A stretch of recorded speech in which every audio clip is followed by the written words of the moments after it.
Oh,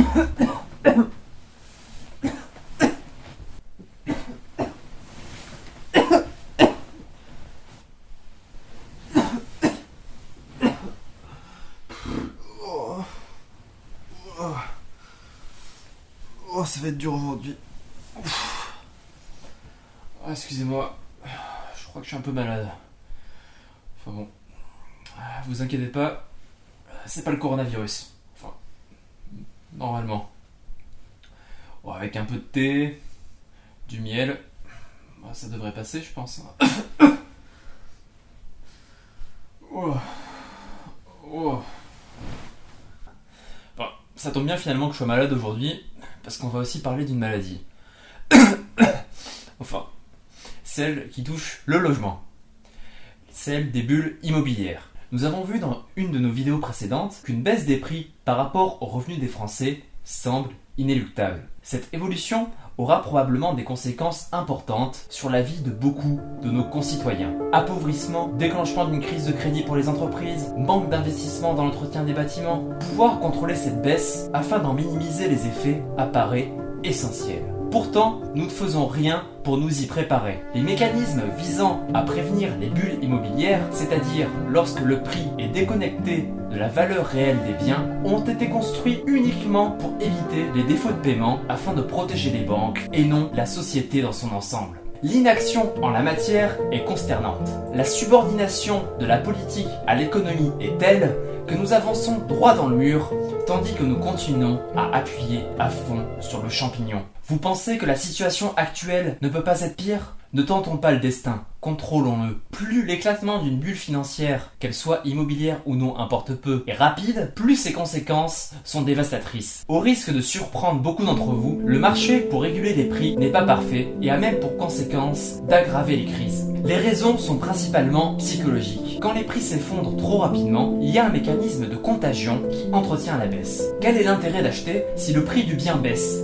D'où l'importance, en la présence caractérisée d'une bulle immobilière, de pouvoir la dégonfler de manière progressive, éviter les conséquences néfastes dont nous venons de parler. Pour éviter les bulles immobilières, les États ont mis en place un ensemble de mécanismes à travers des politiques dites macro-prudentielles pour réguler les cycles de l'immobilier. Ces dispositifs se sont surtout propagés après la crise des subprimes en 2008. Le fort endettement des ménages a conduit de nombreux pays, particulièrement aux États-Unis, à des défauts de paiement importants en ce qui concerne les biens immobiliers. Cette crise est principalement due à des conditions de crédit désastreuses qui permettent de prêter à des personnes qui n'ont pas la capacité de rembourser. À ce titre, la France a été justement protégée par des conditions plus strictes de prêt. Deux types de mécanismes macro-prudentiels ont été développés. Le premier vise à diminuer l'offre de crédit en augmentant le coût du capital des banques. Autrement dit, l'institution financière devra avoir plus d'argent en réserve, donc elle pourra moins prêter et en cas de non-paiement, elle sera en mesure d'absorber le choc. Toutefois,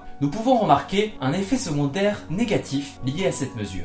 Les banques, en augmentant le coût du capital, ont tendance à moins prêter, mais de manière plus risquée, ce qui peut favoriser l'apparition des bulles immobilières. Le deuxième mécanisme vise à affecter la demande des emprunteurs en créant un système de plafond de ratio à ne pas dépasser lors d'un prêt. Par exemple, le montant du crédit peut être limité en fonction du revenu annuel de l'emprunteur. S'il est en dessous d'un certain niveau, il n'est pas possible d'emprunter pour le ménage. L'objectif est d'inciter les établissements bancaires à aller vers les clients les plus solvables pour éviter les défauts de paiement. Cependant, ce mécanisme n'empêche absolument pas l'éclatement des bulles immobilières puisqu'il tend à agir de manière minoritaire sur les prix. Le but est uniquement de prémunir la banque contre les risques. Pour mettre fin à la bulle immobilière qui nous menace et ses impacts négatifs, nous devons contrôler les prix. Que nous le voulions ou non, ils vont baisser. Il vaut mieux alors en être à l'origine plutôt qu'en subir les effets. L'idéal serait plutôt qu'une baisse franche des prix, de pouvoir les contrôler pour qu'ils augmentent moins rapidement que les revenus, afin de créer une baisse relative des prix dans les budgets des ménages pour éviter les effets psychologiques dont nous parlions précédemment.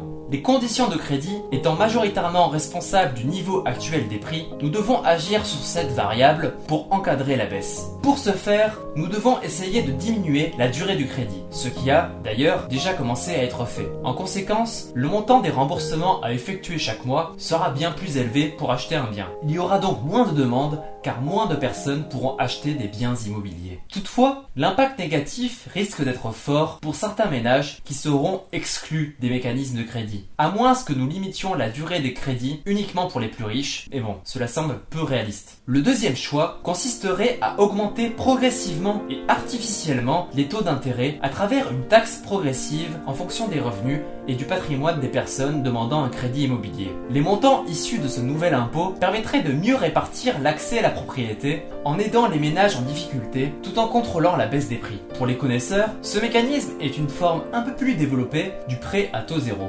Nous pouvons voir sur ce graphique qu'en cas d'augmentation des taux, la baisse des prix se fait toujours ressentir après 8 mois. L'effet des propriétaires qui ne voudraient pas vendre en raison de la baisse des prix serait contré. En outre, grâce à cette plus faible rentabilité de l'immobilier, nous pourrions rendre d'autres types de placements plus attractifs, comme le livret A qui finance le logement social, permettant ainsi de diminuer le nombre d'investissements locatifs, donc de baisser la demande et les prix. L'État, dans les années 80, en décidant la fin de l'encadrement du crédit lié à la mondialisation du système financier, nous a privés de ces outils. La concurrence, notamment européenne, nous a obligés à libéraliser notre crédit. Les conditions de financement très favorables dépendent finalement uniquement de la politique monétaire de la Banque Centrale Européenne, qui est malheureusement totalement indépendante du pouvoir politique. D'où l'importance de reprendre le pouvoir sur ces outils essentiels pour financer l'accès à l'habitat. La fonction d'investissement du logement a été privilégiée au détriment du service qu'elle rend aux individus qui y logent. Notre confiance trop forte dans le marché pour réguler les prix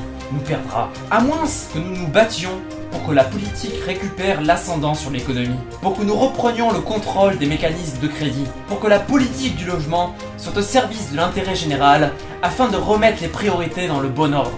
Pour éradiquer le mal logement, engage-toi! Merci à tous d'avoir suivi cette vidéo. J'espère qu'elle vous a plu et que vous avez appris des choses. Vous pouvez vous abonner pour ne pas manquer nos prochaines sorties. Partagez également la vidéo, mettez des pouces bleus, ça permettra de mettre en avant notre chaîne. Mettez également des commentaires si vous voulez discuter avec nous sur le sujet de la vidéo. Voici également 2 vidéos qui s'affichent un peu par là et par là. Si vous vous ennuyez d'ici à la semaine prochaine, et moi, je retourne me coucher. À bientôt.